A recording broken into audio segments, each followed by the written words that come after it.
हमारा देश, यदि हम बात करें, हमने एक किताब लिखी थी, घनश्याम वर्मा जी ने लिखी थी असल में, तो हमें उनका सहलेखक बनने का अवसर प्राप्त हुआ। उस किताब में जो हमारा सहयोग था वो हमने जब उसको किया और हमने उस किताब को, उनके उस लेख को पढ़ा और पूरे इतिहास को समझने की जब कोशिश की तो हमें पता चला कि उत्तरी की, हमको तो पढ़ाया गया था कि भारत गरीब था, हमको तो पढ़ाया गया कि भारत के अंदर तो कुछ भी नहीं पैदावार होती थी।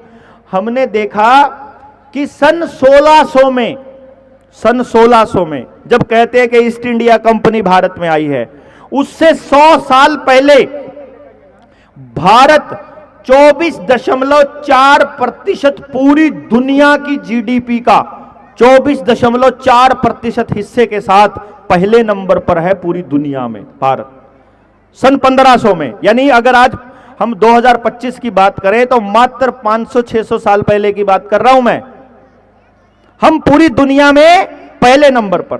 ईस्ट इंडिया कंपनी आती है, जो कि आजकल उसका नाम है फॉरेन डायरेक्ट इन्वेस्टमेंट, अब उसका नाम एफडीआई है, अब उसका नाम मल्टीनेशनल कंपनियां हैं, एमएनसी। आजकल उसका नाम गुड़गांव में बेस है, आजकल वो बैंगलोर में बेस है, आजकल वो दिल्ली में बेस है। जो पहले ईस्ट इंडिया कंपनी थी, आजकल वो अलग अलग कंपनियों के नाम से आते हैं।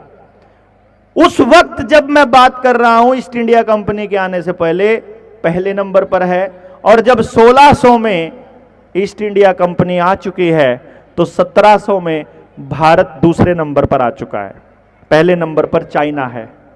और जिस टाइम पर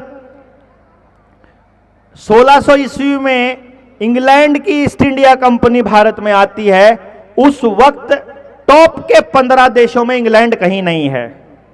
और जैसे जैसे आजाद होने की तरफ बढ़ते हैं और जब हम 1947 की तरफ पहुंचते हैं, जब हमें यह बताया गया है कि हम आजाद हुए थे, उसको कहते हैं, वो आजादी का नाम देते हैं, उस वक्त इंग्लैंड तीसरे नंबर पर आ चुका है और भारत उन 15 में कहीं नहीं, नीचे जा चुका है।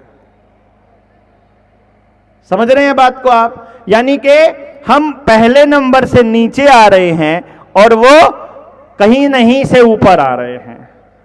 अगर हम इस पूरी व्यवस्था को नहीं समझेंगे तो हमें पता नहीं चलेगा कि अब ऐसा क्या हो गया कि हर घर के अंदर बीमारी आ गई, अब ऐसा क्या हो गया कि हर घर के अंदर कर्जा आ गया, हर घर के अंदर झगड़ा आ गया, हर घर के अंदर तनाव आ गया, हर घर के अंदर परेशानियां आ गई, पूरे समाज का टूटना हो गया। ऐसा क्या हो गया?